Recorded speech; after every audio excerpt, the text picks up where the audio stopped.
5 days later, Ananias, the high priest, arrived with some of the Jewish elders and the lawyer Tertullus to present their case against Paul to the governor. When Paul was called in, Tertullus presented the charges against Paul in the following address to the governor.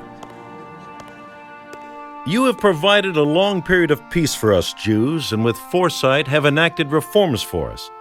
For all of this, Your Excellency, we are very grateful to you. But I don't want to bore you, so please give me your attention for only a moment. We have found this man to be a troublemaker who is constantly stirring up riots among the Jews all over the world. He is a ringleader of the cult known as the Nazarenes.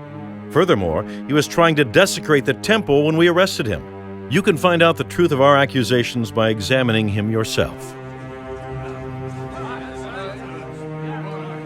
Then the other Jews chimed in, declaring that everything Tertullus said was true. The governor then motioned for Paul to speak.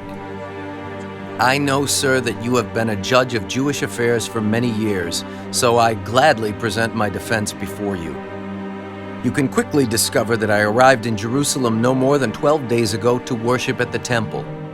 My accusers never found me arguing with anyone in the temple, nor stirring up a riot in any synagogue or on the streets of the city. These men cannot prove the things they accuse me of doing. But I admit that I follow the way, which they call a cult.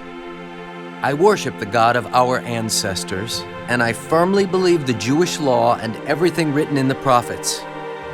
I have the same hope in God that these men have, that He will raise both the righteous and the unrighteous. Because of this, I always try to maintain a clear conscience before God and all people. After several years away, I returned to Jerusalem with money to aid my people and to offer sacrifices to God.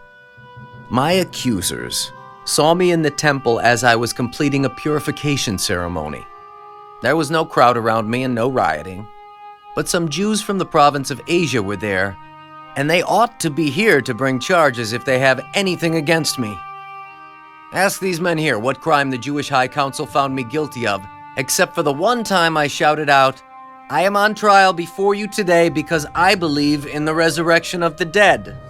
At that point, Felix, who was quite familiar with the way, adjourned the hearing. Wait until Lysias, the garrison commander, arrives. Then I will decide the case. He ordered an officer to keep Paul in custody, but to give him some freedom and allow his friends to visit him and take care of his needs. A few days later, Felix came back with his wife Drusilla, who was Jewish.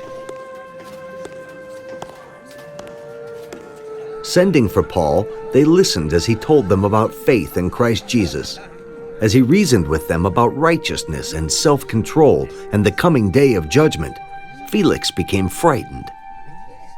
Go away for now. When it is more convenient, I'll call for you again. He also hoped that Paul would bribe him, so he sent for him quite often and talked with him. After 2 years went by in this way, Felix was succeeded by Porcius Festus, and because Felix wanted to gain favor with the Jewish people, he left Paul in prison.